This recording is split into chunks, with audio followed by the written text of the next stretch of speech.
तर गॅस्ट्रायटिस या आजाराबद्दल आपण मागच्या व्हिडिओमध्ये बरीच माहिती मिळवली.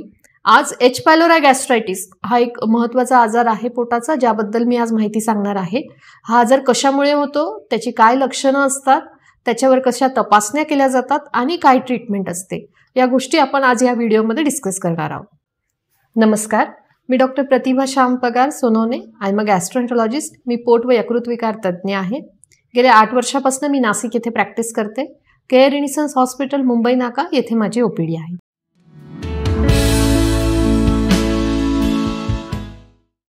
तर एच पायलोरा म्हणजे एक जंतू आहे, एक बॅक्टेरिया आहे, जो आपल्या जठरामध्ये राहतो आणि तिथून तो काही अशा प्रकारे डॅमेज करतो की ज्याच्यामुळे वेगवेगळी पोटाचा आपल्याला त्रास दिसू शकतात. हा एच पायलोरा बॅक्टेरिया काय काय करू शकतो, तर गॅस्ट्रायटिस म्हणजे की पोटाला सूज येणं, जठराला सूज येणं, तसंच कधी कधी याच्यामुळे पोटामध्ये अल्सर होणं, कधी कधी यामुळे लहान आतड्याच्या सुरुवातीच्या भागात म्हणजे डिओडिनममध्ये देखील अल्सर होतात. या एच पायलोरामुळे एक प्रकारचा लिम्फोमा होतो, म्हणजे एक प्रकारचा कॅन्सर होण्याची शक्यता असते. तसंच एच पायलोरा गॅस्ट्रायटिसमुळे कधी कधी गॅस्ट्रिक कॅन्सर देखील होतं आणि काही जणांमध्ये एच पायलोरा इन्फेक्शनची काहीच लक्षणं दिसत नाही, असं देखील होऊ शकतं.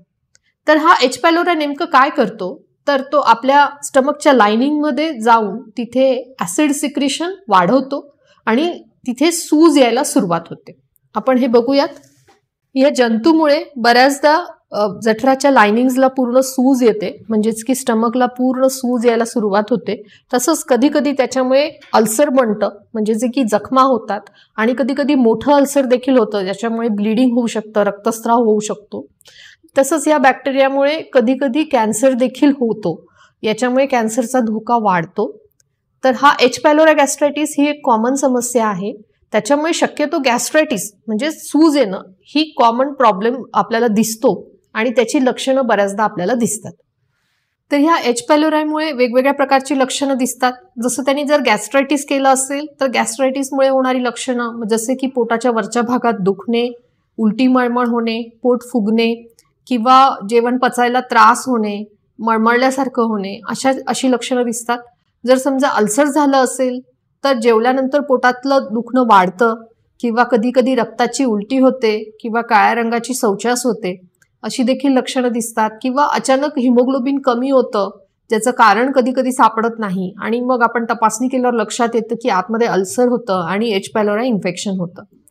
किंवा जर समजा कॅन्सर असेल तर पुन्हा पोटात दुखणं किंवा रक्त कमी होणं किंवा भूक मंदावणं, अशी देखील लक्षणं दिसतात. या एच पायलोराचं निदान कसं केलं जातं, तर एंडोस्कोपीद्वारे याचं निदान होतं, म्हणजेच दुर्बिणीद्वारे तपासणी केल्या जाते, ज्याच्यामध्ये आतून कॅमेराद्वारे आपण स्टमकच्या लायनिंग बघतो, ज्याच्यामध्ये आपल्याला सूज दिसते, अल्सर दिसतं, आणि मग आपण बायोप्सी घेतो. त्या बायोप्सीमध्ये एच पायलोरा ऑर्गॅनिझम आपल्या शरीरामध्ये आहे, आपल्या जठरामध्ये आहे, याचं कन्फर्मेशन हिस्टोपॅथॉलॉजिकली म्हणजे पॅथॉलॉजीमध्ये केल्या जातं. जर समजा आपल्याला ऑब्व्हियस काही असं मेजर प्रॉब्लेम दिसत नसेल तर आपण जनरली एक रॅपिड युरियस टेस्ट म्हणून तपासणी केल्या जाते एंडोस्कोपीद्वारे, ज्याच्यामुळे की लगेचच म्हणजे की विदिन 3 मिनिट्स आपल्याला समजतं की एच पायलोरा इन्फेक्शन आहे की नाही आहे. या व्यतिरिक्त काही रेअर तपासण्या असतात, जसं युरिया ब्रेथ टेस्ट किंवा स्टूल अँटीजन टेस्ट किंवा अँटीबॉडीज लेवल, अशा देखील तपासण्या असतात. त्याबद्दल मी जास्त डिटेल सांगत नाहीये, पण शक्यतो एंडोस्कोपी ही कॉमनली यूज तपासणी आहे, ज्याच्यामुळे एच पायलोराचं निदान होतं. त्याच्याद्वारे आयदर बायोप्सी केल्या जाते किंवा रॅपिड युरियस टेस्ट केल्या जाते, ज्यामुळे आपण एच पायलोरा गॅस्ट्रायटिसचं कन्फर्मेशन करू शकतो. आता याची ट्रीटमेंट कशा स्वरूपाची असते, तर याच्यामध्ये ट्रिपल रेजिम दिल्या जाते किंवा क्वाड्रिपल रेजिम दिल्या जाते. ट्रिपल रेजिममध्ये 3 औषधं असतात, ज्याच्यामध्ये टिनिडेझॉल किंवा मेट्रोनिडेझॉल या ग्रुपचं एक औषध असतं आणि एक दुसरं अँटीबायोटिक असतं, अमॉक्सिसिलिन किंवा क्लॅरिथ्रोमायसिन या ग्रुपचं एक अँटीबायोटिक असतं, आणि तिसरं असतं प्रोटॉन पंप इनिबिटर. अशा 3 गोळ्यांची मिळून एक कंबाईन रेजिम केली जाते, ज्याला ट्रिपल रेजिम म्हणतात, जी जवळपास 2 आठवडे घ्यायची असते. या व्यतिरिक्त असते क्वाड्रिपल रेजिम, ज्याच्यामध्ये की ज्या रुग्णांना ट्रिपल रेजिमनी सुद्धा फायदा होत नाहीये किंवा एच पायलोरा ऑर्गॅनिझम त्यांच्या शरीरातनं जात नाहीये, अशा रुग्णांना क्वाड्रिपल रेजिम दिल्या जाते.